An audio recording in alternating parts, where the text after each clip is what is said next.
자, 오늘 주님이 주신 말씀, 우리 로마서 강해 28번째입니다. 성경을 같이 열어서 오늘 본문을 같이 읽겠습니다.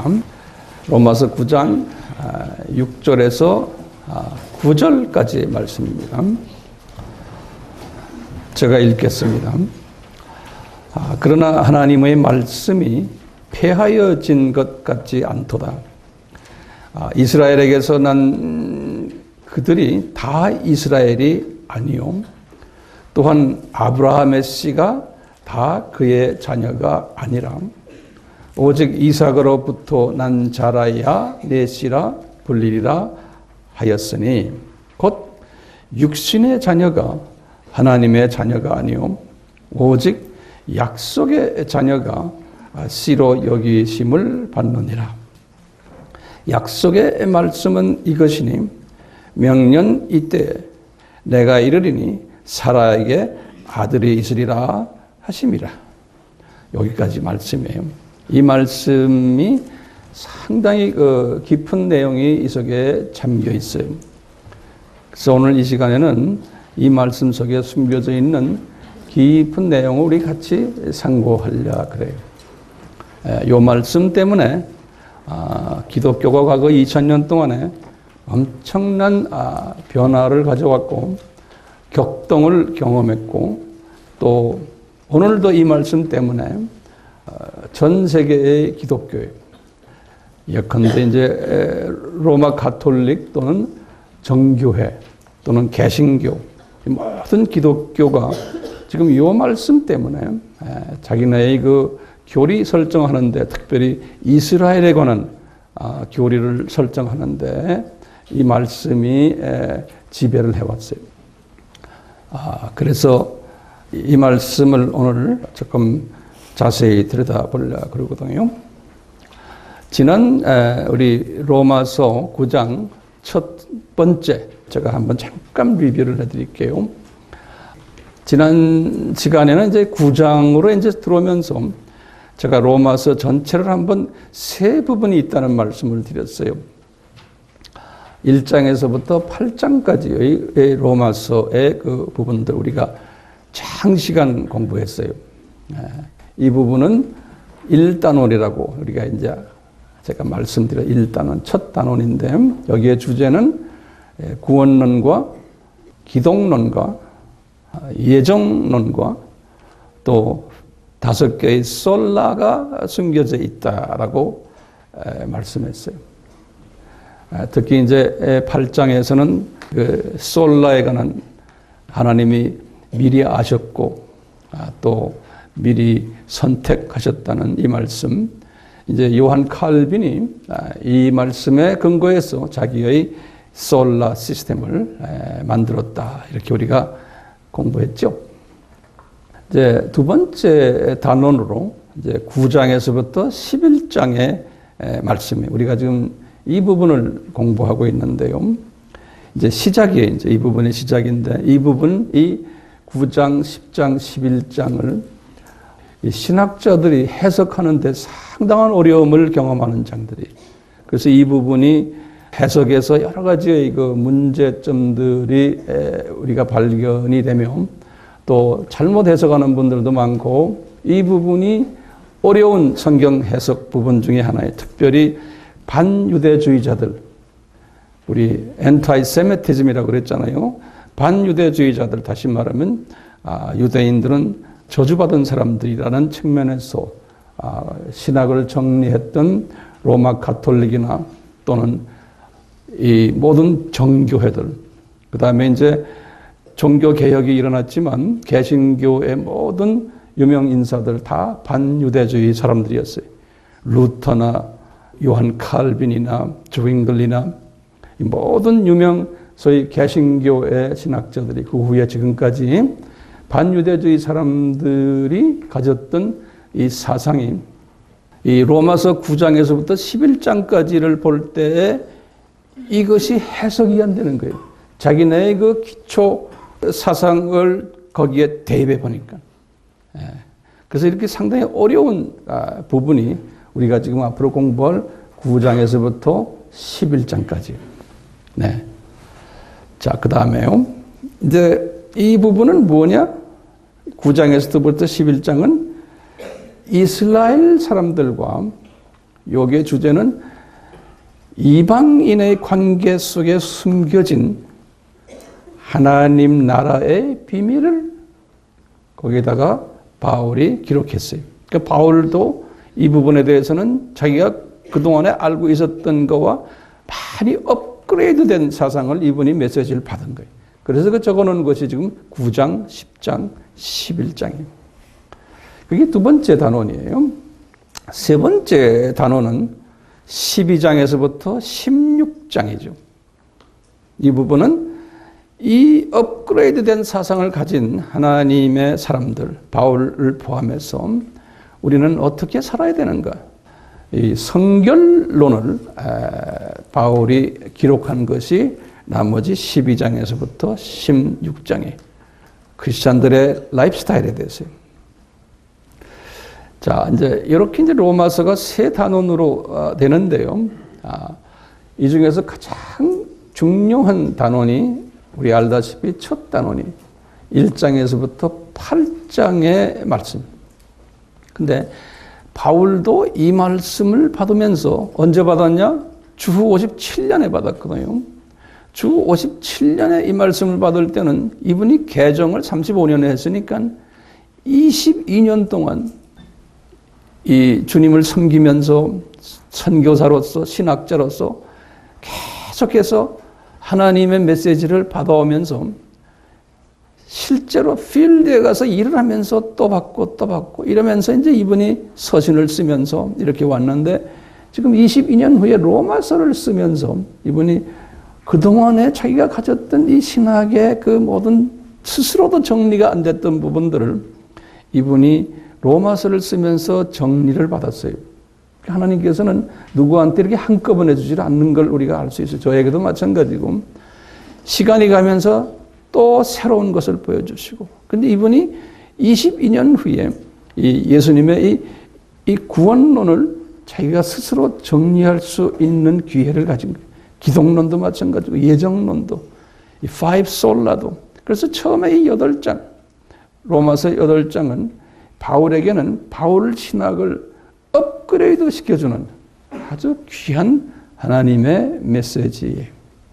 이분이 이 업그레이드를 딱 받고 나니까 그때부터 새로운 또 분야의 예수님의 뜻을 알게 되고 그래서 이제 그 후에 이분이 4차 여행을 이제 가게 됐잖아요.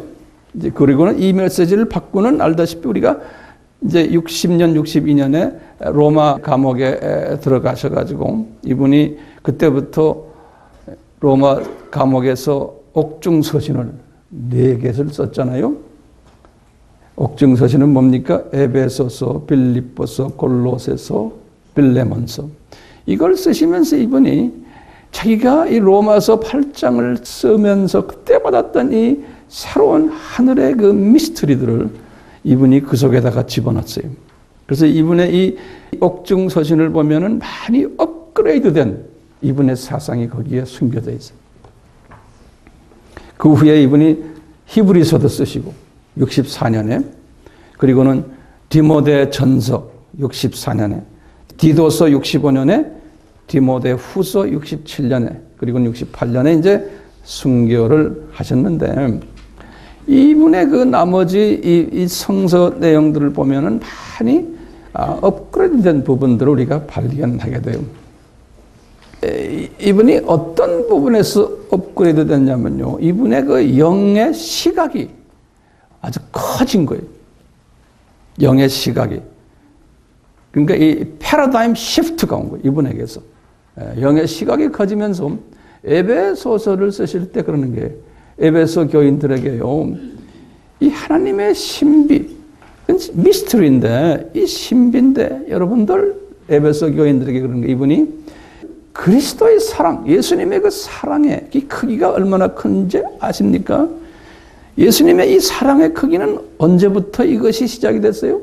창세전부터 예수님의 십자가 사건을 예정하신 이 엄청난 하나님의 사랑, 우리를 창조 목적 훈련시켜주기 위해서. 우리가 이게, 그러면서 그러니까 이 예수님의 사랑을 우리 에베소 3장 18절에서부터 19절에 이렇게 표현해요. 이 그리스도의 그 사랑의 크기를 너희들이 깨달아라. 그런 말. 깨달아라. 그럴 때 원어를 보면요. 카탈람바노라는 단어를 썼는데요. 카탈람바노라는 단어를 제가 사전을 딱 보고 보니까 여기 뭐냐면 붙잡다라는 뜻이 있어요. 이 깨닫다는 단어에 붙잡다. 그러니까 이 하나님의 크신 사랑을 붙잡아라. 이 에베소의 크리스천들아. 나는 붙잡았다는 거, 이분이. 그러면서 이분의 그 사랑의 넓이와 이분의 사랑의 길이와 이 높이와 깊이, 이 사면이 넓이와 길이와 높이와 깊이가 어떠함을 깨달아라. 그렇지. 이 깨달아라. 그럴 때 기노스코라는 그 단어를 썼는데 그것은 경험하다. 알아라는 경험하라는 거예요. 경험하라. 이렇게 할 때 이분이 이 편지를 쓰실 때 이분의 이 파라다임 시프트가 되면서 이분의 그 영성이 이렇게 커진 거예요. 이 로마서의 1장에서부터 8장을 쓰시면서 이분이 그 영성이 커진 거예요. 이 영성이 커졌기 때문에 나머지 9장, 10장, 11장을 쓸 수가 있었어요. 이분이 유대인으로서 항상 이분이 가지고 있었던 개종 후부터 쭉 자기가 22년을 복음을 전하면서 가지고 있었던 그분의 딜레마 우리가 지난 시간에 봤잖아요. 뭐냐? 왜 내 백성은 복음에 대해서 이렇게 무감각하고 복음을 전하는 사람들을 핍박하고 예수 그리스도를 미워하느냐 이게. 내 백성은. 그리고는 이방 사람이 왜 이렇게 복음에 대해서 민감하고 잘 수용하고 하느냐에 대한 이분이 가지고 있었던 고민이 있었던 거예요. 그래서 이분이 이 고민이 있다는 것을 우리 지난 시간에 공부했어요. 9장 1절에서부터 5절에. 그래서 이분이 특별히 이제 9장 3절에서 이런 말을 했잖아요. 나의 형제 곧 골육의 친척을 위하여 내 자신의 저주를 받아 그리스도에게서 끊어질 자다 나는 원하노라. 내 민족을 좀 구원시켜 주십시오라는 이 말을 이분이 이게 현재형으로 써놨어요. 현재형 가정법으로 써놨어요. 그러니까 이분이 자기가 끊어진 게 아니라 여기 이렇게까지 소원을 한 거예요. 이렇게 안타까움을 이분이 이렇게 표현했던 것이 이 8장까지 쫙 이분이 보면서 이 아름다운 복음을 왜 내 민족은 이렇게 받지 못하는가에 대한 안타까움이 있었어요. 그 안타까움을 이분이 해결받은 이야기가 9장, 10장, 11장이에요. 거기에서 이제 오늘 서론적인 말씀이에요. 해결받은 부분에서 오늘 첫 번째 해결받은 부분은 상당히 어려운 부분이에요. 그러면서 이제 이 예수님께서 성령님을 통해서 이제 바울에게 오늘 첫 번째 말씀, 해결을 주신 말씀을 이분이 그것을 깨달은 것을 오늘 본문에 적은 거예요. 그게 이제 주제가 아브라함의 씨에 대한 하나님이 바울에게 주시는 새로운 정의, 아브라함의 씨, the seed of Abraham. 그래요. 이 아브라함의 씨의 새로운 정의를 이분에게 주시는 거예요. 오늘 굉장히 중요한 말씀인데요. 이 아브라함의 씨에 대한 새로운 정의를 내리는 가이드라인을 우선 줬어요. 바울에게 가이드라인이에요. 누가 아브라함의 씨인가? 그럴 때요. 8절에 그랬어요. 육신에 의해 정해지지 않는다는 거예요. 다시 말하면 육신, 이 사람의 혈통에 따라서 되는 게 아니라는 거예요. 그러면서 이제 8절에 약속에 의해서 정해진다는 거예요. 우리가 이제 보편적으로 우리가 볼 때는 아브라함의 자손 그러면 육신에 의해서 정해지는데 지금 바울이 새롭게 깨달은 것은 성서적인 개념에서는 약속에 의해서 정해진다는 거예요. 아브라함의 씨가요. 이 바울이 깨달은 이 부분. 자, 그렇다면요. 도대체 아브라함의 씨가 성서에서 말할 때요. 누구냐 이거예요. 그러면 성서에서 우리가 보면요. 창세기에 보면은 아브라함의 씨가 4개의 씨가 있어요. 4개 아브라함의 씨가요. 그 4개를 한번 적어보세요. 첫 번째 아브라함의 씨가 누구냐면요. 아브라함의 양자가 있어요. 엘리에셀이라고. 어디 사람이에요? 다마스커스 출신이 엘리에셀. 창세기 15장 2절에. 창세기 15장 2절에 그랬어요. 근데 14장을 보면 소위 중동 전쟁 이야기 14장에 이분이 중동 전쟁에 참여해서 자기 조카 때문에 어디까지 올라갔냐면 저 다메섹까지 올라갔다고 그랬어요. 14장 15절에. 다메섹까지 올라가서 아마도 거기에 한 어린 아이를 양자로 데려왔던 모양이에요. 왜냐하면 아브라함이 자손이 없었기 때문에 그 당시에. 하갈에게서 이스마엘 낳기 전에. 그래서 엘리에셀. 그래서 이제 예수님께서 여호와의 이름으로 나타나서 내가 네 자손이 이제 낳게 될 거다 할 때 그러지 마시고 내 양자인 엘리에셀을 내 후손으로 해주세요. 이렇게까지 부탁하니까 아니다. 내가 이제 다른 자손을 주겠다라는 말 기억나시죠? 네. 그러니까 우리가 첫째 양자가 있어요. 엘리에셀이라는 아브라함의 씨가. 자, 두 번째 아브라함의 씨가 누구냐면요. 하갈에 의해서 낳은 아들이 두 번째 아들. 그게 누굽니까? 이스마엘이. 창세기 16장 16절에서. 그 이스마엘이라는 뜻은요. May God hear 라는 이렇게 May God hear. 다시 말하면 하나님이여 들으소서라는 뜻이에요. 이스마엘이라는 뜻이요. 하나님이여 들으소서. 이런 뜻인데요. 도대체 이 하갈은 어느 나라 여자입니까? 애굽 여자예요. 창세기 16장 1절에 그렇게 써 있어요. 애굽 여인이다 그랬어요. 그런데 도대체 이 애굽 여인은 아브라함이 언제 만나서 언제 데려온 겁니까? 근데 이 여인은 누구의 여종이? 사라의 여종이. 그렇죠? 그럼 언제 이 여자를 이 집안에 데려왔나 할 때 우리가 이제 추측을 하는 게 창세기 12장 10절에서부터 20절에 보면은 아브라함이 애굽으로 내려간 이야기 나와요. 그래서 자기 부인을 뭐라고 그랬어요? 노이라고 그러고 할 때 그래서 이제 많은 재산을 가지고 그 애굽 왕이 다시 보내잖아요. 이럴 때 사라에게 자기네가 욕보이려고 했은 건 좀 미안해서 분명히 사라에게 애굽 여인 한 분을 붙여준 것 같아요. 그때 이제 우리의 추측이. 그래서 하갈이 그때 선물로 사라에게 준 분이다라고 보는 거예요. 자, 이 사이에서 이제 이스마엘이 출생했어요.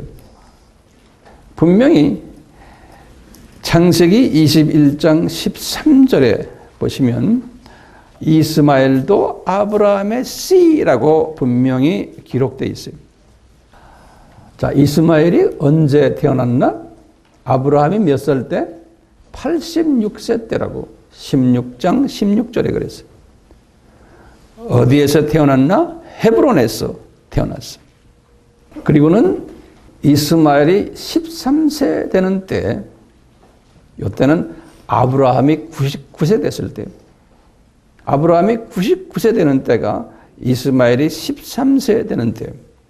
그러면 이때에 여호와께서 아브라함에게 할례라는 명령을 내렸어요. 그래서 아브라함 할례 받고 또 이스마엘도 13세 때 할례를 받았어요. 17장 25절에서 26절에 그렇게 돼 있어요. 이삭 출생하기 1년 전이 이렇게 여호와께서는요, 요 이스마엘에게 복을 주셔가지고 우리 17장 20절에 보면, 그래서 이제 이 이스마엘에 대해서도 우리가 이제 나중에 이제 이스마엘이 이제 아랍 사람의 이제 조상이 되는데요. 이 아랍 사람들도 아브라함의 자손이라는 거예요. 그래서 이 이스마엘에게 창세기 17장 20절에는 분명 복을 주어 생육이 중다하여 그로 크게 번성케 하신다고 하셨어요. 그래가지고요, 이스마엘이 몇 자녀를 낳으려면 12자녀를 낳았어요. 이스마엘이 12자녀. 그게 이제 창세기 25장 이제 12절에서 18절에 이스마엘의 12자녀. 그러니까 이스라엘도 12자녀죠. 그렇죠? 똑같이 이스마엘도 12자녀를 낳았어요. 이 12자녀가 이름이 저기 쭉 성서에 나오잖아요. 근데 그 두 번째 아들이 이제 게달이라 그래요. 우리 아바 공부한 사람들은 공부했을 거예요. 게달이라. 요 게달. 이제 몇몇 역사 신학자들은 요 게달의 후손이 여기 지금 주전 2000년 이야기예요. 주전 2000년. 아브라함이 주전 2000년 아니에요? 근데 느부갓네살은 주전 몇 년이에요? 주전 약 500년으로 보시면 돼요. 그러니까 이 게달의 후손이 느부갓네살이다 이렇게 이제 보는 거예요. 왜냐하면 게달 후손들이 기록에 보면은 바벨론 지역에서 살았어요. 그래서 이제 느부갓네살 왕이 게달의 후손이다. 그리고는 주후 570년이 누가 태어났어요? 마호멧이 태어난 거예요. 마호멧이 570년에 태어나서 언제 죽었어요? 632년이죠. 우리 다 알죠? 예. 이 마호멧이 이 게달과 느부갓네살의 후손이라고 이 무슬림들은 다 믿고 있어요. 그리고 이제 그쪽 문헌들에 보면 다 그렇게 정리가 되어 있어요. 그러니까 마호멧은 누구의 후손이에요? 아브라함의 후손이고, 아브라함의 어느 아들의 후손이? 이스마엘의 후손으로 믿고 있는 거예요. 그래서 이 무슬림들은 이스마엘을 하나님이 복을 주셔가지고 창대케 하리라고 말씀하신 것 그대로 믿어요. 그리고는 이 사람들은 꾸란에도 그랬지만 창세기 22장의 모리아산에 바친 것이 이삭이 아니고 이스마엘을 바쳤다라고까지 이분들이 변개시켜버렸어요. 이제 성경에 나오는 창세기 22장의 내용을 이스마엘을 바쳤다라고 보는 거예요. 그렇기 때문에 그 이스마엘을 바친, 이삭을 바친 그 모리아산을 성지로 보는 거예요. 근데 그 모리아산에 예루살렘 성전이 지어졌잖아요. 그래서 이분들이 나중에 약간 주후 한 700년 가까이 됐을 때 그 모리아산에다가 오늘날 이슬람 성전을 지은 거예요. 이슬람 성전, 바위 성전 기억나시죠? 그 다음에 알-악사 성전 우리 다 공부했어요. 이분들이 거기다 지은 이유가 그 자리에 누가 제물로 바쳤다가 살아났다? 이스마엘이라는 거예요. 이삭 대신에. 이제 우리 쪽에서는 이삭이라고 그러고 저쪽에서는 이스마엘이라고 그러는 거예요. 예. 창세기 25장 12절에서 쭉 해서 18절에 12방백 이름 나온다고 그랬고요. 또 17장 20절에는 분명히 그로 큰 나라가 되게 한다 하셨어요. 또 창세기 21장 18절에서 20절에는 이 이스마엘을 큰 민족을 이루는 그러한 선조가 되겠고, 하나님이 그와 함께 하신다고 하셨으며 그가 장성하여서 광야에서 살 터인데 이분이 활 쏘는 자가 되어서 싸움 잘하는 사람이 되겠다 그랬어요.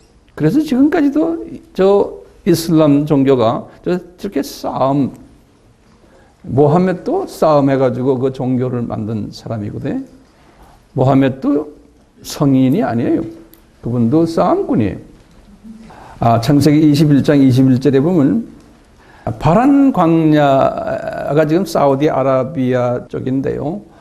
이스라엘 남쪽과 사우디아라비아 북쪽 있는데 그쪽으로 이제 그 이스마엘과 하갈을 하나님이 가서 살게 하셔서 나중에 이스마엘에게 애굽 여자를 붙여줬어요. 하갈도 애굽 여자 아니에요. 자기 아들에게 애굽 여자를 붙여줘서 아내를 삼게 했어요. 창세기 21장 21절에 보면 그래서 이제 137세에 죽은 이야기가 나와요. 25장 17절에. 근데 이분들이 쭉 해서 이제 사우디아라비아 또 지금의 이락 쪽에 이쪽에서 흩어져서 이 후손들이 산 이야기가 성서에 보면 25장 18절에 보면 그분들이 이렇게 그쪽으로 흩어져 살았다는 이야기가 나와요. 이제 두 번째 아브라함의 씨예요. 첫 번째 아브라함의 씨가 누구예요? 엘리에셀. 그렇죠. 두 번째 아들이 누구예요? 지금 이스마엘이. 여기 이제 두 번째 아들. 세 번째 아들이 이제 순서대로예요. 사라의 본초에 의해서 낳은 아들이 이삭이. 아브라함이 몇 살 때예요? 아브라함이 100세 때요. 창세기 21장 5절에. 어디에서 났냐면요. 헤브론에서 쭉 내려가서 브엘세바 가까이의 그랄이라는 조그마한 마을 그랄에서 태어났어요. 창세기 20장 1절부터 창세기 20장 내용을 쭉 보면 이제 그렇게 돼 있어요. 그래가지고 이제 젖을 뗄 때쯤 돼서 창세기 21장 8절에 브엘세바로 이사를 했어요. 그리고는 아브라함이 큰 잔치를 베풀었다는 이야기가 21장에 쭉 나와요. 8절에. 그리고는 아브라함이 창세기 25장 5절에 보니까 자기의 소유를 이삭에게 주었어요. 서자에게도 줬지만 주로 이삭에게 많이 주셨어요.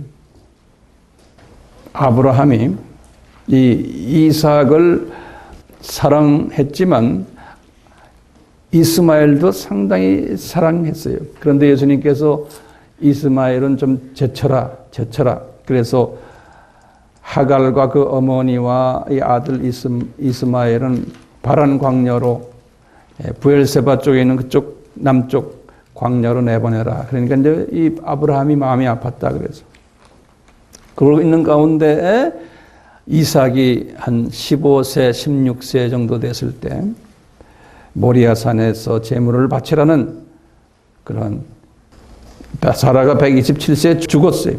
그래서 이제 헤브론에서 죽었는데 이때가 이삭이 37세 되는 때 창세기 23장 1절에 이렇게 해서 이제 이삭의 자녀들이 있는 게 세 번째. 네 번째 자녀는 누구냐? 이제 사라가 죽은 후에 또 예수님께서는 아브라함이 외로워할까봐 여자 한 분을 붙여준 게 구두라예요. 이제 구두라에 의해서 아기를 6 아들을 낳았어요. 창세기 이제 25장 거기 앞에 보시면 쭉 나와요. 그 6 아들 중에 그 유명한 미디안이라는 이름이 나와요. 네 번째 아들인데 그래서 이제 오늘날 이렇게 보면은 이 구두라의 아들들이 또 어디에 살았냐? 주로 사우디아라비아 쪽에 살았어요. 요 6명의 아들들을 쭉 이렇게 우리가 섭렵해 보면요. 그래서 오늘날 사우디아라비아 사람들이 이쪽 구두라의 후손들이라고 일반적으로 보고 있어요.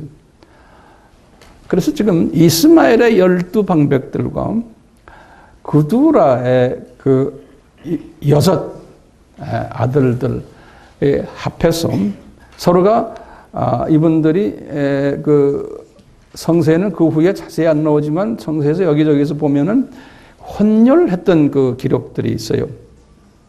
그래서 이분들이 이스마엘의 12아들들과 또 구두라의 16아들들이 이렇게 합해져 가지고 전체를 그냥 일반적으로 아랍 사람들이다 그러는 거예요. 그리고 사라의 아들 이삭, 그 다음에 이제 야곱 이렇게 나올 때 그쪽을 유대인들이다, 이스라엘 사람들이다 이렇게 둘로 구분을 하는 거예요. 자, 그런데요, 또 우리가 조금 혼돈스러운 부분이 있어요. 뭐냐면요, 성서에서 해석이 힘든 부분이 여러 군데 있는데 그 중에 하나가 뭐냐면요, 창세기 37장에 보면요, 37장 한번 열어보세요. 37장. 37장에 보시면 요셉의 형님들이 요셉을 37장 25절에는 뭐라고 그러냐면 이스마엘 사람들에게 팔았다 이렇게 나와요. 이스마엘 사람들에게. 그런데 37장 28절이나 36절에 보시면 뭐라고 나오냐면요, 뭐라고 나와요? 미디안 사람들에게 팔았다 그런다고요. 예? 그러면 이제 여기 굉장히 혼돈이 오는 거예요. 왜냐? 아까 미디안은 누구의 후손이에요? 구두라의 후손이. 그렇죠? 이스마엘은 누구의 후손이? 하갈의 후손이. 그런데 이 성서에서 보면 같은 37장에 이거를 동의어로 보는 거예요. 이스마엘 사람과 미디안 사람을 지금 그렇게 지금 보이지 않아요? 모세가 기록할 때 동의어로 지금 기록한 거예요. 그래서 이것을 좀 서치를 해보면요, 우리나라는 지금 성경이 지금 하나지만요, 이 영어권에 보면 성경들이 많아요. 근데 어디에서 어느 원본에서 뽑아서 번역했나에 따라서, 그래서 성경에 이 미디안이라고 쓴 미디안 사람들, 이제 28절과 37절을 메디안 사람들이라고 쓴 그 원본은 어디에서 뽑아냈냐면 사마리아 사람의 오경이, 사마리아 오경이라는 그 성경이 있거든요. 거기에서도 뽑아내고요. 또는 우리 70인역 기억나시죠? septuagin트. 70인역에도 미디안이라고 써놨어요. 또는 우리 제롬이 썼던 불게이트에도 보면 미디안이라고 써 있어요. 여기 28절과 36절에. 그런데 또 그 중에 원본은 아니지만 지금 오늘날 우리 성경학자들도 많이 참고하는 성경이 뭐냐면 마소라, 한국말로 마소라 성경이 있어요. 마소레릭 텍스트라고 그러는데요. 여기에는 뭐라고 썼냐면 이것을 메단이라고 또 번역을, 메단. 우리 그 메단은 아까 그 구두라의 자손 중에 하나예요. 그래서요, 이것이 혼돈스러운 거예요.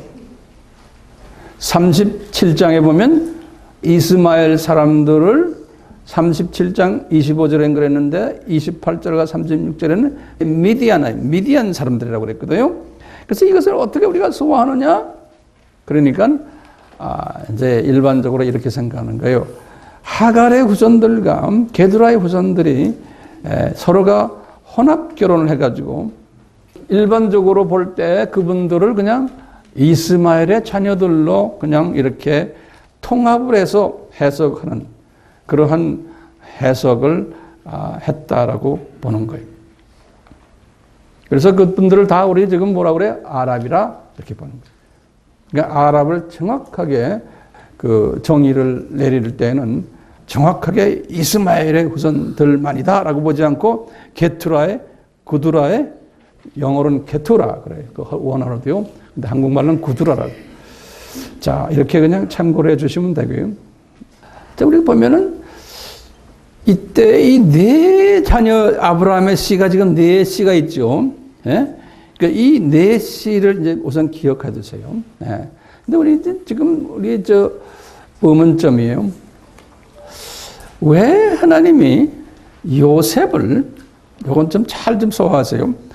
요셉을 애굽에 팔 때 왜 그 형님들이 이 이스마엘 사람들에게 팔았냐 이거예요. 이스마엘 장사꾼들에게. 그래서 그 이스마엘 이 후손들이 애굽 사람에게 파는 거예요.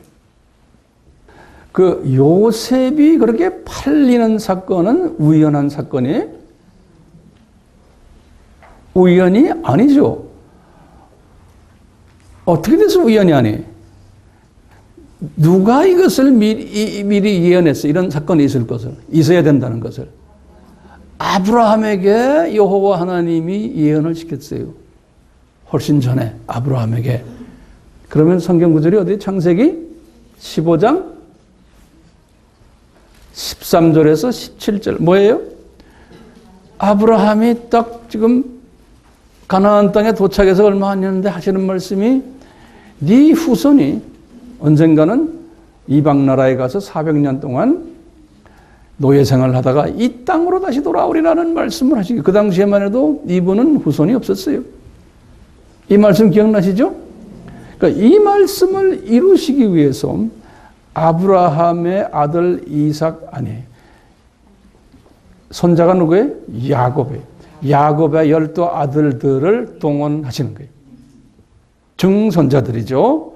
동원하셔서 지금 이 말씀을 이루시는데 이 말씀을 이루실 때 거기에 이 말씀을 성취하기 위해서 사용하는 한 족속이 있는 거예요. 그 족속이 누구예요? 이스마엘. 이스마엘. 그 많은 사람들 중에서. 그러니까 지금 이 말씀을 이루시기 위해서 두 족속을 아브라함의 두 아들들을 사용하시는 거예요. 자, 그러면 애굽에 400년 동안 갔다가 다시 나오는 이 사건은 이게 무슨 사건이요? 우리 소위 말하면 출애굽 사건이죠. 이 사건은 뭘 보여주려고 주님께서 이거 하요? 예수님의 구원사를 보여주기 위해서입니다. 예수님의 보혈 사건, 또 애굽이라는 나라는 뭐예요? 이 세상, 애굽의 왕은 누구예요? 사탄을 상징으로 하고 애굽 백성은 뭐예요?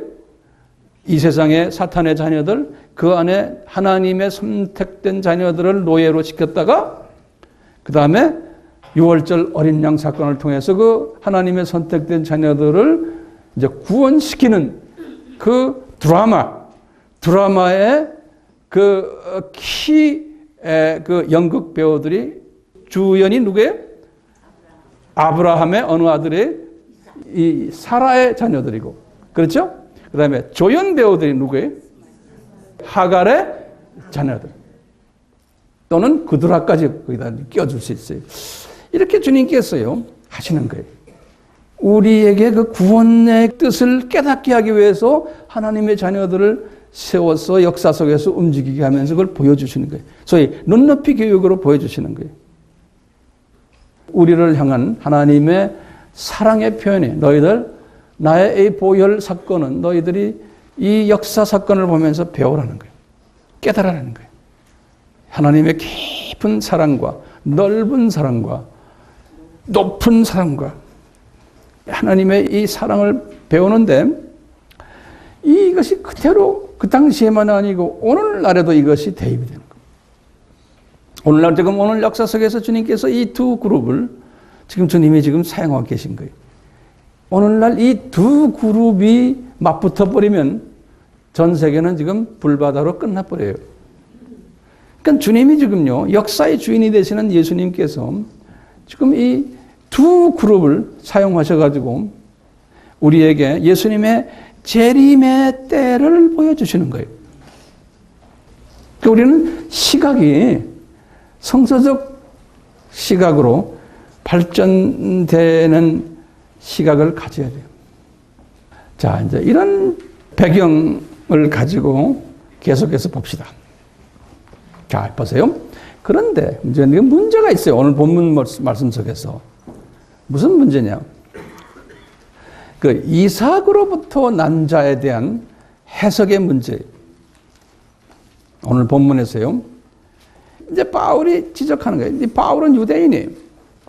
이 사람은 유대인으로서 지금 이 메시지를 받고 이분도 새롭게 이 부분을 깨닫는 거예요. 우리가 이상적인 시각으로 볼 때는 이삭으로부터 난 자가 아브라함의 후손이죠. 이 육신적 해석들은요, 일반 상식적 해석들은요, 이 생물학적으로도 보면 이분이 아브라함의 후손이죠. 이삭으로 났으니까요. 그런데 지금 바울에게 하시는 말씀이 이 해석에서 한 단계 업그레이드 시켜가지고 이 이삭으로 난 자라는 이 단어를 영적 차원으로 해석해야 하는 거예요. 그러면서 그런 거예요. 이삭으로부터 난 자가 육신의 개념이 아니고 영적 차원으로 그것을 약속의 자녀로 해석하는 거예요. 그런데 분명히 이삭이 약속의 자녀로서 태어난 분이거든요. 그러니까 약속의 자녀로서 태어나야 되는데요. 이 약속의 자녀가 어떤 의미에서 약속의 자녀냐면 오늘 본문에 보면 예수 그리스도를 믿는 사람들을 지칭하는 거예요. 그러니까 이 개념 때문에 오늘 본문에서 그렇게 분명히 말씀하시는 거예요. 그러니까 진짜 아브라함의 자녀는 이제는 이 패러다임 시프트가 오는 거예요. 이 생물학적인 이삭이 아니고 영적인 이삭이. 영적인 이삭은 뭐냐? 이삭이 예수님의 표상으로 보거든요. 그래서 이제 이삭을 모리아산에 바친 것도 예수님의 표상이에요. 그렇듯이요. 쉽게 말하면요. 이삭이 예수님의 표상으로 그림자로 해서요. 이삭이 약속의 자녀인데 예수님이 이 세상에 내려와서 죽으실 것을 십자가 사건을 약속하신 그 약속과 맞물려서요.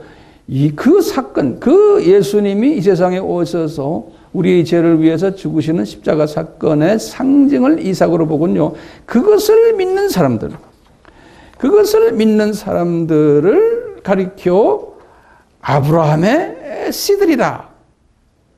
이렇게 바울이 해석하는 거예요. 그래서 로마서 4장 공부해서 4장 10절에서부터 13절에 이 구원론 쪽에서 바울이 이렇게 이미 이야기했어요. 아브라함은 모든 믿는 자의 조상이라는 거예요. 그러니까 아브라함은 이 생물학적인 유대인의 조상이 아니고 모든 믿는 자의 조상이라는 거예요. 그러면서 이제 한 단계 업그레이드해서 뭐냐면 바울이 그랬어요. 우리 기억나죠? 로마서 2장 28절에서 29절에서 그랬어요. 유대인의 개념이 바뀌어진다는 거예요.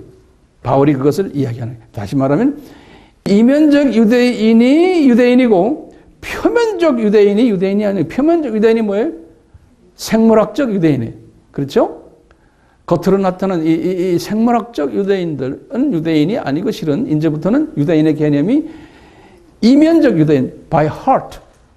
다시 말하면 예수님을 구세주로 영접하는 그 사람들이 유대인이라는 거예요. 이 유대인의 개념이 변해버린 거예요.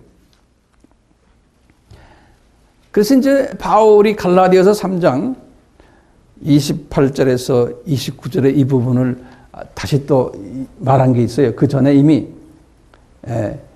유대인이나 헬라인이나 종이나 자유인이나 남자나 여자나 그리스도 안에서 우리는 하나인데 그러면서요. 그리스도에 속한 자면 아브라함의 자손이라는 거예요. 그러니까요. 헬라인이나 유대인이나 또는 종이나 자유인이나 남자나 여자나 예수를 믿는 사람은 다 유대인이라는 거예요. 그러면 아브라함의 자녀들이라는 거예요. 그러니까 이 부분이 신학적으로 엄청난 지각 변동을 일으킨 거예요. 이 부분이.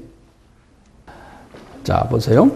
이것 때문에 소위 반유대주의 운동이 일어난 거예요. 이것 때문에.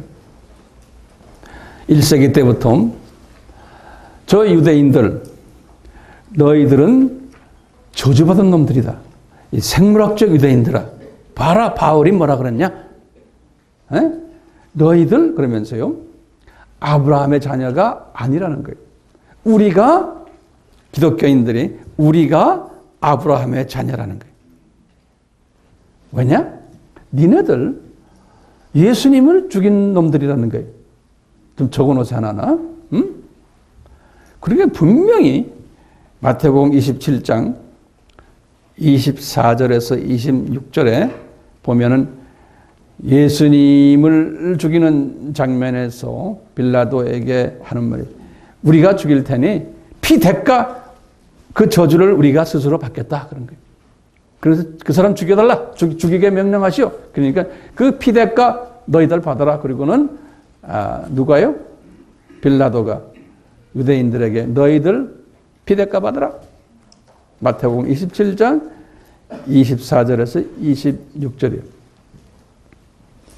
그렇기 때문에 너희들은 예수님을 죽였기 때문에 구약되는 너희들이 선민으로 하나님의 백성으로 그 이스라엘이라는 뜻이 뭐냐면요. 이스라엘 거기다 적어놓으세요.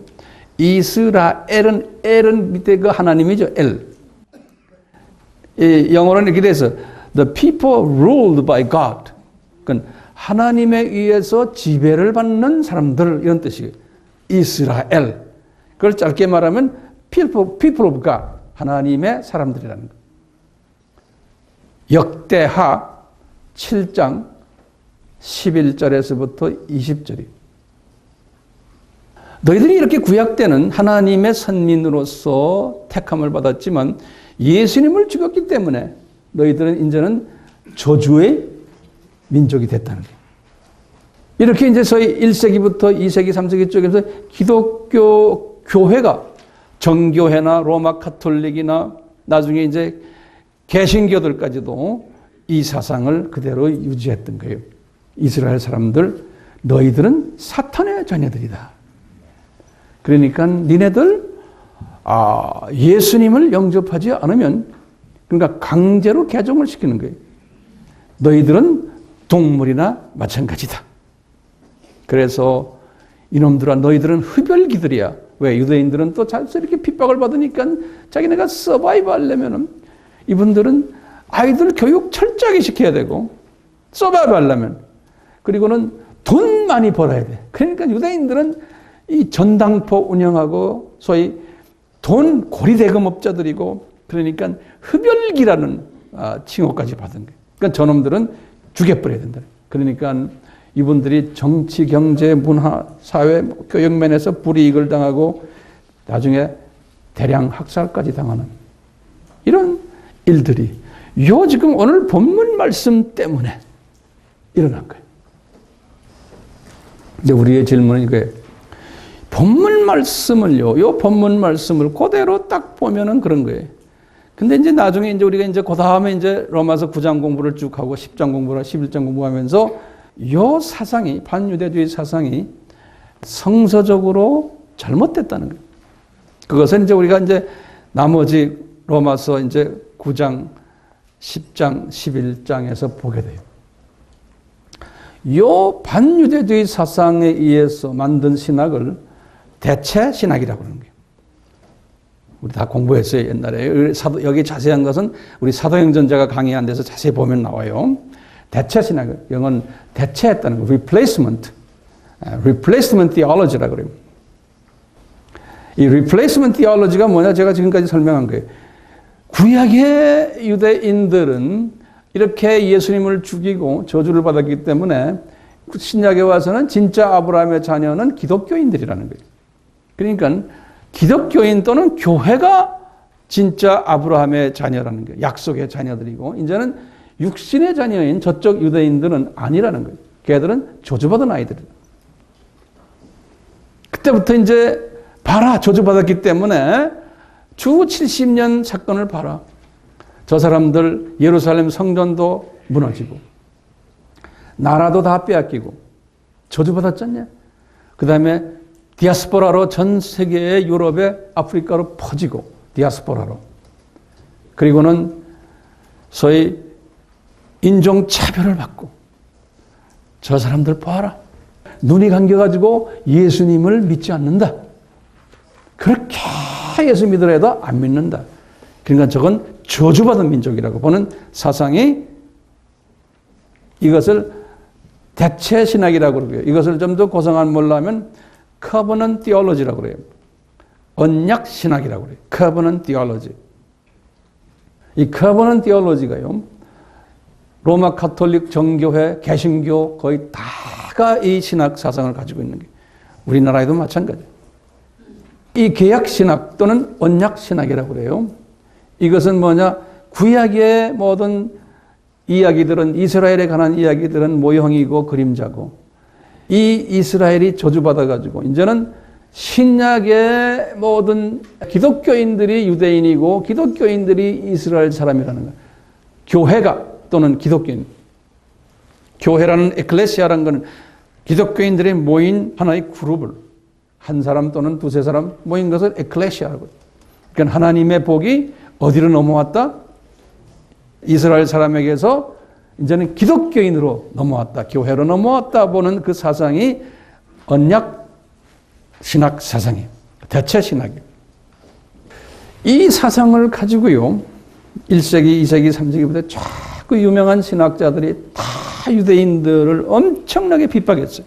여기 자세한 것은 우리 사도행전에 보시면 자세하게 나오는데 제가 몇몇 그냥 참고로 그 유명 사람들 이름을 드릴게요. 2세기 때 오리겐이라는 사람이에요. 그 사람 알렉산드리아 애굽 사람인데 아주 로마 가톨릭 신학의 나중에 바탕을 만든 사람, 오리겐이라는 사람이에요. 이런 사람들은 다 유대인들 저주받은 놈들이다. 그 다음에 그 유명한 저스틴 마르트라고 있어요. 이 사람도 똑같이 그랬고, 이레니우스라는 사람도, 테투리안이라는 사람, 키프리안, 다들 유명한 2세기, 3세기 때 신학계의 아주 거장들이 다 그랬어요. 그러니까 이분들이 이 정교회, 애굽 정교회, 에티오피아 정교회, 그리스 정교회, 로마 가톨릭 정교회, 시리아 정교회, 이 모든 이 초대교회의 이 신학 사상을 정돈을 하는데 바닥을 깐 사람들, 이 사람들이. 그러다가 이제 로마 제국이 313년에 컨스탄틴에 의해서 뭐가 됐어요? 기독교가 공인됐잖아요. 우리 다 알지요? 밀라노에서 했다가 밀라노 칙령이라고 그래요. The Edict of Milan 그러는데요. 밀라노 칙령이라고 그래요. 이때 313년에 기독교를 공인했어요. 이 기독교를 공인할 때 이 밀라노 칙령 속에 이 반유대주의 사상이 그냥 아주 그냥 딱 기록이 돼버렸어요. 여기 보면 유대인 회당들 다 불살라라. 유대인들 우리가 개신교를 개종하냐 하면 우리가 죽일 고난이 있다. 유대인들은 정부 강요나 군인 절대로 되면 안 된다. 이런 것들이 다 반유대인 사상이 기독교 안에 그냥 팽배해진 거예요. 그러다가 321년에 아까 313년 아닙니까? 321년에 이 로마 가톨릭을 중심으로 해서 그때까지만 해도 주일 예배를 토요일에 드렸어요. 왜냐? 토요일이 안식일이기 때문에. 카타콤 교회에서도 그동안에 쭉 100년, 200년, 300년 이때까지 쭉 토요일 예배를 드렸는데 로마 가톨릭에서요. 우리 토요일에 지내는 것은 유대인 놈들이 지내는 안식일이다. 바꾸자. 그래서 썬데이로 바꾸고 이 썬데이는 바벨론 종교의 바벨론 신을 믿는 선갓을 믿는 선갓이 누구예요? 니무롯. 선갓을 믿는 날로 바꾼 게 썬데이가 된 거예요. 그러니까 우리가 지금 이 주일 썬데이 그것을 그분들이 이 썬데이에 예수님이 부활하셨기 때문에 그렇게 거기다 붙여놓은 거예요. 그렇지만 그 뒤에 깔려 있는 게 뭐예요? 반유대주의 사상인 거예요. 근데 바울은 그랬죠. 날짜가 절기 이게 중요한 게 아니라는 거예요. 우리는 주일이 예수님의 날이 1년 365일이 예수님의 날이에요. 그렇죠? 그러니까 그 날이 그렇게 중요한 게 그렇지만 이 깔려있는 반유대주의 사상 때문에 이 썬데이까지도 월십하는 우리가 지금 예배드리는 이 날까지도 바뀌는 거예요. 그러니까 이제 안식교 사람들은 이 문제 가지고 들고 일어나는 거예요. 안식교 사람들은 예? 이 토요일에 해야 된다고 성경에는 그렇게 돼 있는데 그러면서 지금 이거 봐라. 이게 이렇게 돼 유래가 됐다. 그러면 이 안식교를 또 이단이라고 생각하는 사람들은 저 이단들이 떠드는 거다 그랬죠. 알고 보면 그런 부분에서는 안식교가 성서적인 거예요. 우리가 그런 것도 배워야 돼요. 내가 가지고 있는 전통 때문에 나와 좀 다르게 이야기하는 걸 다 이단이라고 보는 이 사상은 별로 그 좋은 사상이 아니에요. 왜? 나 외에도 많은 사람들에게 또 가르쳐 주는 게 있거든요. 안식교가 분명 구약을 너무나 강조하고 구약에 나오는 예법들을 강조하면서 한쪽으로 치우친 부분들이 상당히 많아요. 그렇지만 이분들이 예수님을 부인하는 거 아니거든요. 또 이분들은 종말론에 가서 좀 문제가 있어요. 그래서 우리가 이제 이단이라 하지만 예수님을 부인하지 않는 한 종말론이 어쨌든 왜냐하면 다 달라요. 종말론이. 뭐 교리가 다 다른데 우리 가장 중요한 건 누구 때문에 하나님의 자녀돼요? 예수님을 믿느냐 안 믿느냐 그걸로 끝나는 거예요. 하나님의 자녀냐 아니냐. 어느 교단에서 가르치는 거기에 내가 따라가느냐 안 따라 그게 아니에요. 구원은 교단과 관계없어요. 교파와도 관계없어요. 예수님과 관계 있는 거예요. 제 말 동의하세요? 네. 이러면서 이제 밀라노 칙령이 끝난 후에 이제 공식적으로 로마 가톨릭 교회 또 이제 다른 모든 정교회들이 지금 반유대주의를 가면서요. 이것이 격화돼 가지고 나중에는 많은 신학자들이 계속해서 나오면서 그 유명한 어거스틴 같은 사람 또 어거스틴은 로마 가톨릭 신학을 만든 사람이거든요. 이제 4세기 때 이분이 그랬고 나중에 로마 가톨릭이 우리 그 유명한 십자군 사건이에요. 십자군은 크루세이드라고 그러죠. 그게 언제 일어났냐? 1096년부터 시작을 해서 1291년까지 약 한 200년 동안 십자군이라는 건 유럽에 있는 로마 가톨릭들이 유대인을 말살시키자, 그 다음에 무슬림들을 말살시키자 해갖고 나온 군대 7번 그분들을 공격했어요. 7번. 200년 동안. 그래서 수없는 유대인들과 무슬림들이 죽임을 당했어요. 이 사건 때문에 무슬림들이 기독교인들을 더 미워하는 계기가 됐고 지금도 그것을 잊지 않고 있는 거예요. 그리고 로마 가톨릭을 기독교를 대표했기 때문에 이 무슬림들이 기독교를 싫어하고 유대인들도 기독교를 싫어하는 게 그 경험 때문에 그런 거예요. 이 크루세이드 경험 때문에, 이 십자군 때문에. 이분들이 십자군들의 그것을 성서적으로 어떻게 자기네를 정당화했냐면요. 성경을 두 구절을 택했어요.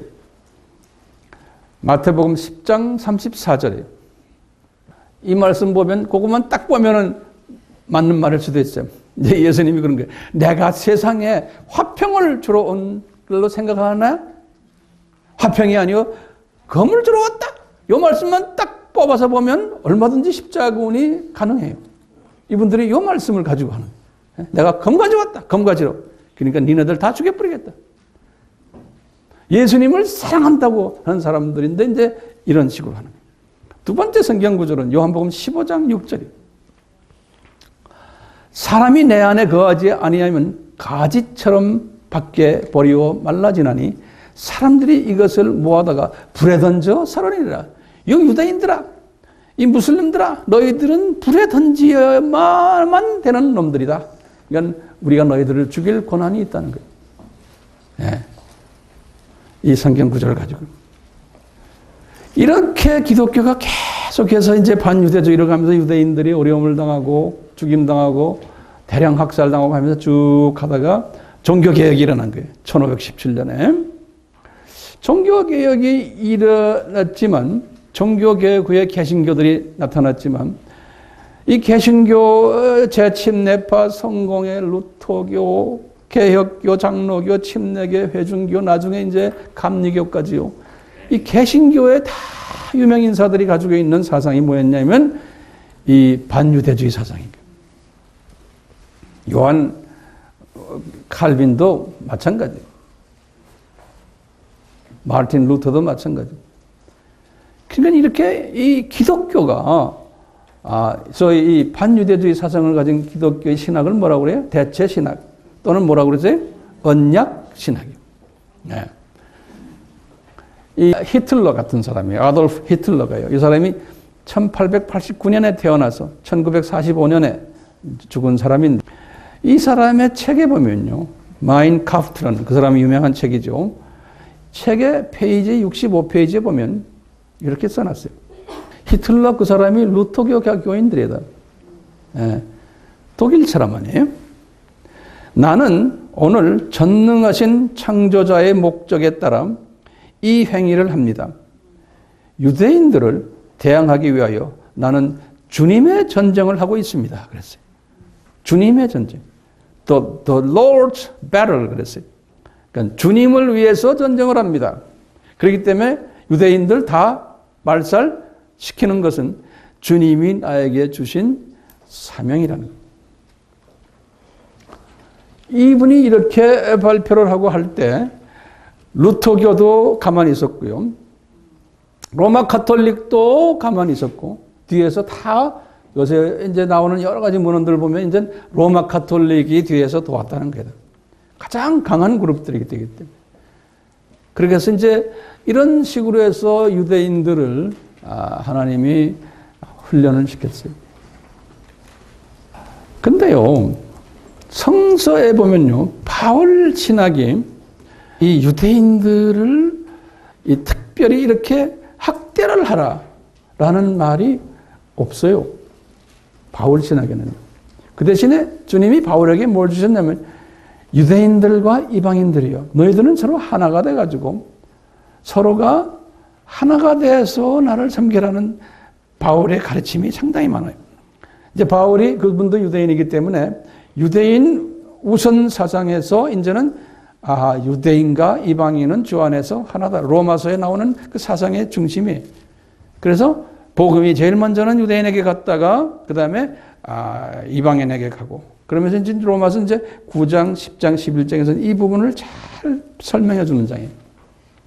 제가 바울이 주시는 바울 신학 쪽에서 이분이 이 두 그룹이 서로가 잘 하나가 되라는 성경 구절을 제가 드리겠어요. 거기다 좀 적어 놓으세요. 로마서 1장 16절, 3장 22절, 9장 22절에서 27절, 15장 27절. 로마서예요. 그 다음에 이제 고린도 전서, 1 Corinthians 12장 13절, 갈라디아서예요. 3장 28절. 그 다음에 골로새서예요. Colossians 그래요. 3장 11절. 그 다음에 Ephesians, 에베소서 3장 6절. 여기 쭉 나중에 이제 여러분들 보세요. 보면은 이 반유대주의를 바울이 가르친 게 아니에요. 예. 근데 이분들이 개신교나 또는 지금 모든 로마 가톨릭이나 이 전교회가 바울을 자기네의 영적 스승으로 믿고서 따르는데 이 부분을 이분들이 보지를 못하는 거예요. 바울 신학을 자기네가 엄청나게 따르는데 그러니까 그분들의 교회도 보면 성 바오르 성전 뭐 바울 하잖아요. 근데 바울의 가르침은 이것이 아닌데 이분들이 지금까지 쭉 해온 거예요.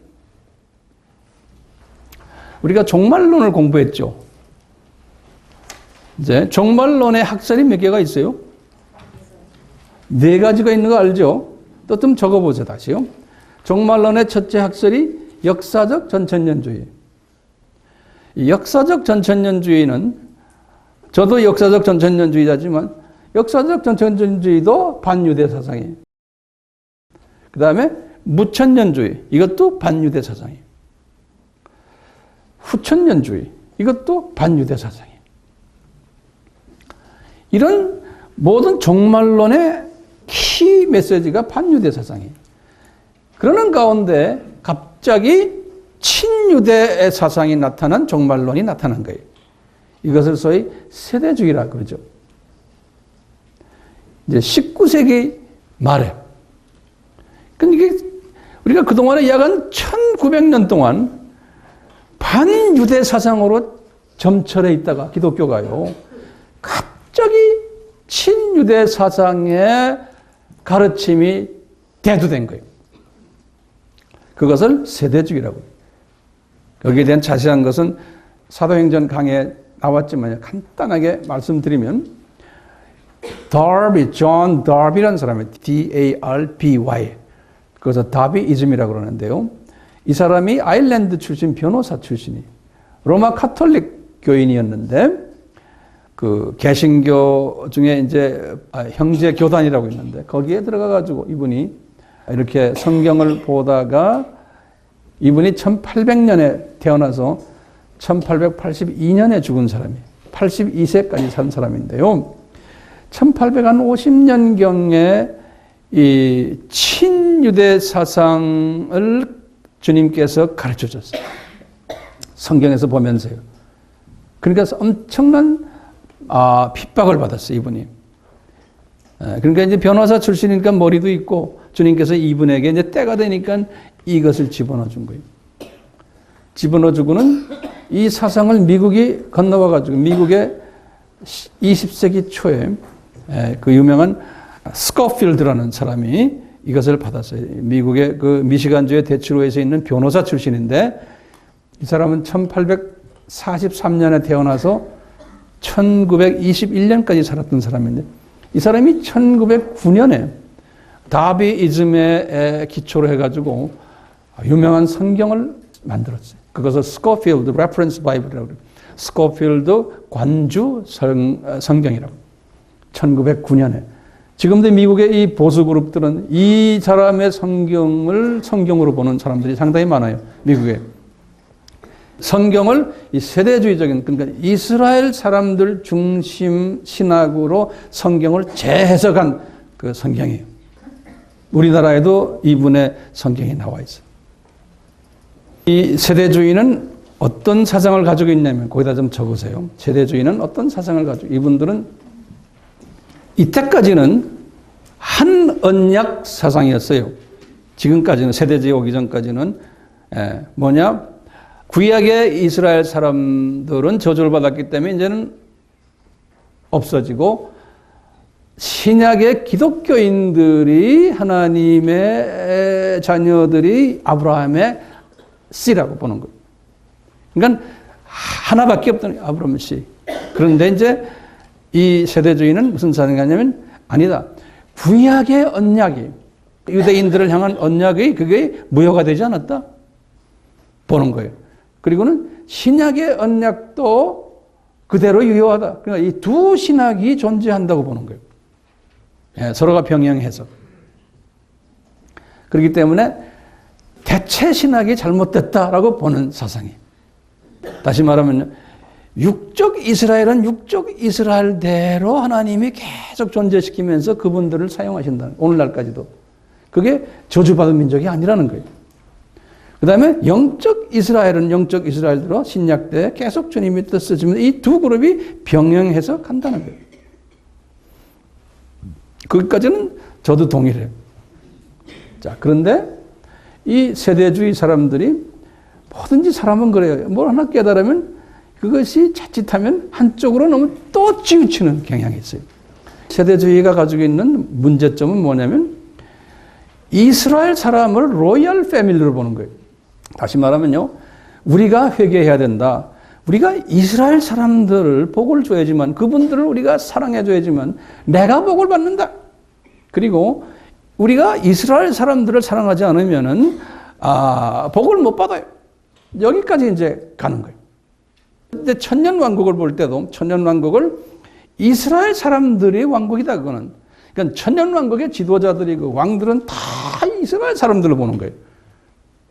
그러니까 우리 이방인들은 이스라엘 사람들의 똘마니들이다라고 속된 말로 하면요. 우리는 이 사람들이 그 사상을 로마서 9장, 10장, 11장의 말씀들을 뽑아가지고 설명을 하는 거예요. 제가 나중에 이제 이런 부분을 또 자세히 설명할 거예요. 그렇기 때문에 이 세대주의 이 사람들이 가지고 있는 또 문제점이 하나가 뭐냐면요. 이분들의 구원론에 문제가 있어요. 구원론에. 그래서 이제 이쪽에 지금 무슨 주의예요? 세대주의 반대가 뭐예요? 개약주의 또는 언약주의. 예? 이걸 또 개혁신학이라고 그래요. 왜냐? 개혁신학이라는 게 누구의? 요한 칼빈 신학이에요. 칼빈은 무슨 주의예요? 반유대주의. 우리나라의 장로교 예를 들어서. 근데 우리나라에 처음에 선교사로 왔던 사람들이 대부분이 각 나라의 중국도 그렇고 대부분이 이 세대주의 사상을 받아가지고 이분들이 선교사로 나온 사람들이에요. 이 아시아나 아프리카에. 그래서 이 세대주의 사람들이 선교사가 굉장히 많이 나왔어요. 스코필드 바이블을 믿는 사람들이. 그래서 선교지가 세대주의의 이 신학이 중국도 꽉 차 있어요. 가정교회 가면요. 네. 우리나라도 그래서 우리나라도 최초에 뭐 언더우드니 아펜셀 이런 사람들이 다 이런 사상을 가졌기 때문에 이 선교사로 나온 거예요.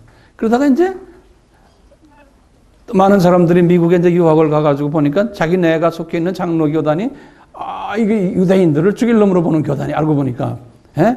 그러니까 다시 한국에 나와서 유대인들 선호 사상하는 사람들 저 이단 새끼들이 하고 막 나와. 우리나라가 지금 현재 그런 상태로 돼 있는 거예요. 자, 이분들의 문제점이 뭐냐면 구원론에서 문제점이죠. 우리 다 옛날에 공부했지만 다시 한번 재복습하는 거예요. 첫째가 7세대로 구분하는 거예요. 구원론을. 그래서 세대주의라고 그러는 거예요. 그래서 dispensationalism이라고 그러세요. 어떻게 구분하는가? 이걸 이렇게 잘 여러분들 듣고는 이걸 소화하고 이걸 알아야 돼요. 왜냐하면 지금 우리가 이 복잡한 이 문제 때문에 한국 교회도 시끄러워요. 자, 보세요. 7단계의 구원론을 보시면 이분들은 첫 번째 단계가 무죄세대라고 그래요. 무죄세대. 무죄세대라는 거는 아담이 타락 전 세대예요. 이때는 다 구원받는 거예요. 모든 사람이. 타락하기 전이니까. 그걸 무죄세대라고 그래요. 두 번째 세대는 어떻게 되느냐? 양심세대라고 그래요. 이것은 뭐냐면 아담 타락 후부터 홍수까지를 보는 거예요. 노아 홍수까지. 이때는 어떤 사람이 구원받느냐? 예수님과 관계없어요. 양심에 의해서 구원받는다고 보는 거예요. 여기 이제 문제가 있는 거예요. 예수님의 보혈과 관계없이 양심에 의해서 구원받는다는 거예요. 세 번째는 자유의지 세대라고 그래요. 노아 홍수부터 아브라함까지의 세대를 보는 거예요. 그 당시에 살던 사람들은 자유의지를 어떻게 발동하느냐에 따라서 구원받는다고 보는 거예요. 네 번째는 언약 세대라고 그래요. 아브라함에서 시작해서 모세까지. 이때는 아브라함에게 주셨던 언약들이 있어요. 그 언약에 따라 살았나 안 살았나에 따라서 구원이 결정된다는 거예요. 다섯 번째는 율법 세대예요. 모세에게 율법 줬어요. 모세부터 예수님까지의 세대예요. 약 한 500년이에요. 이때는 모세 율법에 잘 맞춰서 살았나 안 살았나에 따라서 구원이 결정된다는 거예요. 그리고는 이제 여섯 번째 은혜 세대라고 해요. 이거는 예수님이 이 세상에 오신 때부터 예수님의 재림까지의 세대예요. 지금 우리가 이 세대에 들어가요. 이거는 예수님의 은혜에 의해서 은혜를 받았느냐에 따라서 구원이 결정된다고 보는 거예요. 그리고 일곱 번째는 천년왕국 세대예요. 천년왕국 세대를 이분들은 아까 제가 말했죠. 유대인들 중심 세대예요. 그래가지고요. 재림부터 예수님의 재림부터 심판까지의 시대인데 이때는 산상수훈에 따라서 살았느냐 안 살았느냐에 따라서 구원이 결정된다고 보는 거예요. 그러니까요. 이 세대주의가 참 여러 가지 장점들은 있지만 이 구원론에 지금 문제가 있는 거예요. 그러니까 예수님의 보혈 사건을 한 세대로만 딱 한정시켜 버린 거예요. 그러니까 이제 우리가 이런 부분에서 이제 우리나라에도 이 세대주의적인 사고를 가진 사람들 많아요. 왜냐? 이런 질문을 딱 던질 때 여러분들이 어떻게 대답해요? 이순신 장군은 복음도 못 받았는데 세종대왕도 복음 못 받았는데 그분 구원 받았습니까? 못 받았습니까? 그럴 때 이 세대주의적인 사고방식으로는 어떻게 말해야 돼요? 또는 우리 당군 왕검은요? 이렇게 물어볼 때 그럴 때 많은 사람들이 세대주의적인 사고방식으로 설명하는 경우가 있어요. 근데 이 비세대주의적인 방법으로도 또 설명하는 게 있어요. 그건 제가 아바에서나 여러 번 이야기한 경험이 있지만 오늘은 제가 못해요. 자, 신기한 건요. 오늘날 와서요. 갑자기 이 두 그룹이에요. 무슨 그룹이에요? 언약 신학과 이 세대주의 신학이 지금 이 대결 상태에 있는 거예요. 대결 상태. 다시 말하면 이 미국 쪽에 가면요, 뭐 텔레비전에 뭐 웹에 보면 이 프로 이스라엘 그룹들이 뭐 TV에 나와서 우리는 이스라엘 사람들을 사랑해야 됩니다. 이스라엘 의분들을 사랑해주면 우리가 복 받습니다는 프로 이스라엘 그룹들이 TV에 많이 나와요. 그리고 우리나라에도 그 그룹들이 지금 많이 들어와 있어요.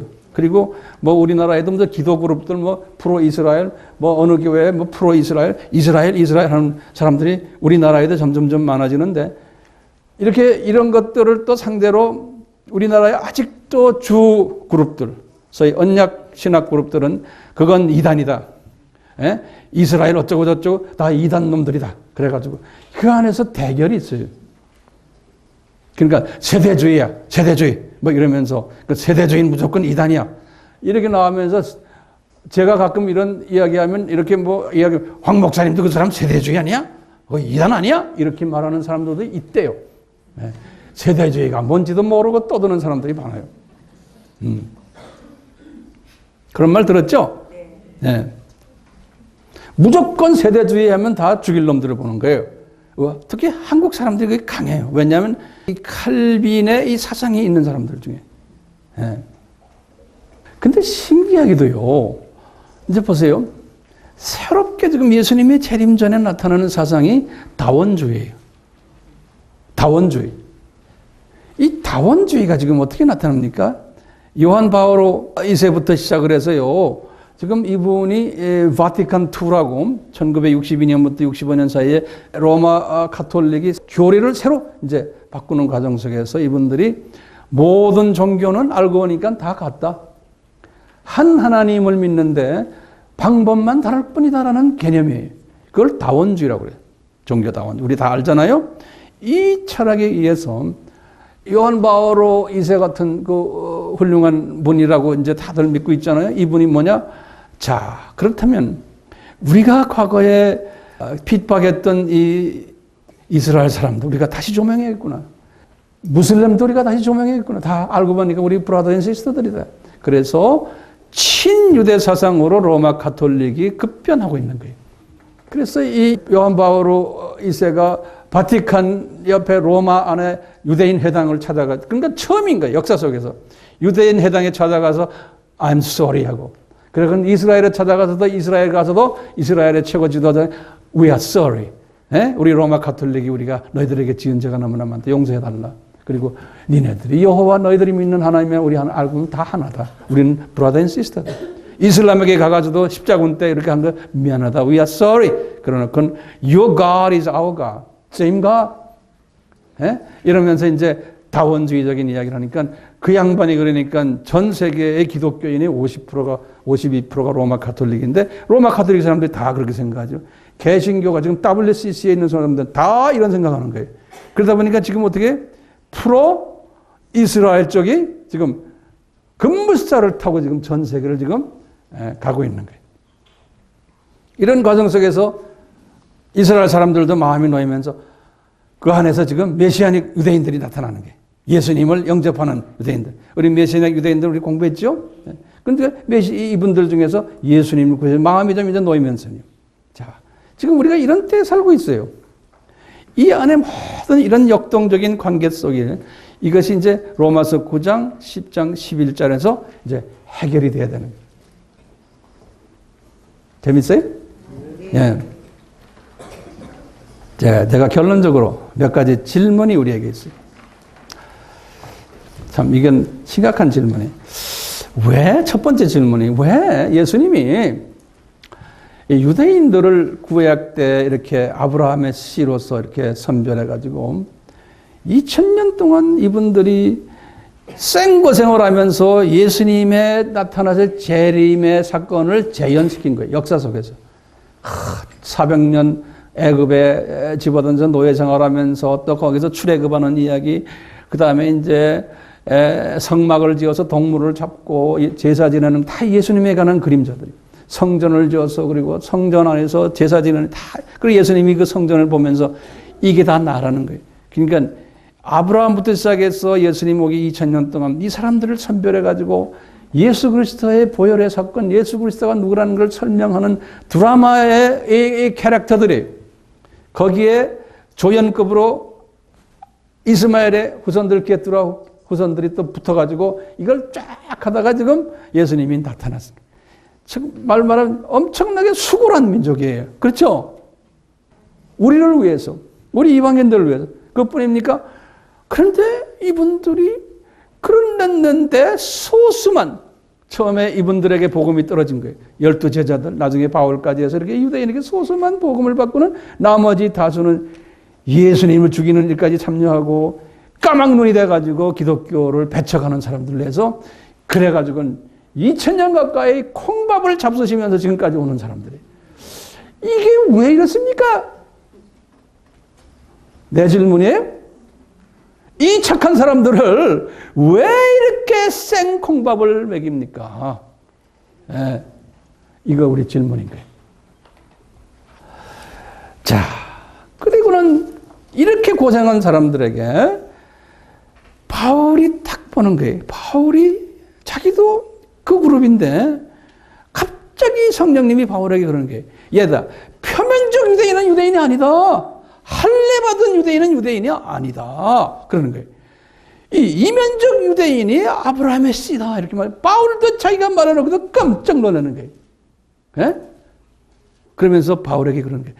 예수 그리스도 안에서 하나님의 자녀가 된 사람들이 아브라함의 씨라는 거예요. 바울이 딱 깨달은 거예요. 자, 그렇다면 내 민족은 그럼 뭐예요? 그 지난 시간에 보는 거예요. 예? 하나님의 법칙이 그렇다면 이것도 우리의 질문 중에 하나인 거예요. 왜 그 다음에 질문이 내 민족이 이렇게 착한 일을 했는데 나라를 다 잊어버리고 주 70년에 예수님도 안 믿는 까막눈이 돼버리고 영적으로 왜 전 유럽에 퍼져서 핍박을 받고 왜 기독교에 왜 반유대주의 사상을 집어넣어서 근 2000년을 이렇게 점령하게 합니까? 전능하신 하나님이신데 왜 그걸 막지 않으십니까? 만약 그게 아니라면은 미리 아셨습니까? 그럼 뭐라 그래? 미리 전지하신 하나님이신데, 예? 이제 이 문제를 우리가 해결해야 되는 거예요. 왜 반유대 사상을 그렇게 근 2000년이나 지금까지도 이래놓군요. 그렇게 쌍고생을 시키는 거예요. 초대교회 그 유명한 교부들이 기독교의 모든 중요한 학설들을, 교리들을 만들어낸 그 정말 하나님이 사랑하는 그 사람들에게 왜 이 유대인에 대해서 까막눈을 만들어가지고 유대인을 핍박하도록 만들었습니까? 왜 그런 신학을 만들어가지고 했습니까? 심지어는 종교 개혁까지 했는데, 레포메이션 됐는데, 요한도 그렇고, 루터도 그렇고, 요한 칼빈도 그렇고, 웨슬레도 그렇고, 왜 유대인들을 이렇게 고생시키고 그분들은 마귀의 자녀라고 말합니까? 그러다가 갑자기 왜 세대주의를 또 뽑아내가지고, 이 세대주의는 또 한쪽에 저쪽 동네. 그러니까 왜 기독교인들이 이렇게 또 서로 세대주의 때문에 싸움질합니까? 지금 우리가 지금 그런 시대에 살고 있는 거예요. 그러다가 또 갑자기 종교 다원주의가 나타나가지고, 또 이렇게 경계선을 흐물흐물하게 만드는 이런 일까지 지금 일어나고 있는 거예요. 여기에 대한 대답이 있어야 되잖아요. 그렇죠? 다음 주에 봅시다. 우리 같이 기도합시다. 하나님 아버지, 우리 로마서 8장까지 바울께서 계시를 받으신 후에 자기 민족에 관한 하나님의 숨겨진 계획을 계시를 받고 9장, 10장, 11절을 서술하게 하셨습니다. 소위 과거 2000년 동안 이 세 장의 말씀을 왜곡 이해케 하신 것도 성령님의 특별한 숨겨진 뜻이 계신 걸로 저희들은 보고 있습니다. 이제 주님의 재림이 가까운 이때에 이 두 신학 노선을 주님이 우리 눈에 보게 하시고 이제 다원주의까지 나타나게 하시고는 이 9장, 10장, 11절을 우리가 어떻게 해석해야 될지를 조금씩 조명해 주시니 감사합니다. 우리에게 성령님의 조명하심이 강하게, 깊게, 높게, 넓게, 길게 비추셔서 이 말씀을 저희들이 잘 소화하고 그리고는 우리 주변에 사람들에게 전하는 일은 말할 것도 없고 우리가 이것을 깨달음으로써 하나님의 그 깊으신 넓으신 높으신 긴 그 사랑을 하나님의 뜻을 다시금 깨닫는 계기가 되게 하시고 그러므로 해서 우리가 삼위 하나님께 영광 드리는 우리의 삶이 되도록 은혜 베풀어 주시옵소서. 예수님의 이름으로 기도드리옵나이다. 아멘. 지금 이 시간은 우리 예수 그리스도의 무한하신 은혜와 하나님 아버지의 극진하신 사랑하심과 성령님의 끊임없이 가르쳐 주심과 깨닫게 하심과 순종케 하심이 우리 모두에게 항상 있기를 축원하옵나이다. 아멘.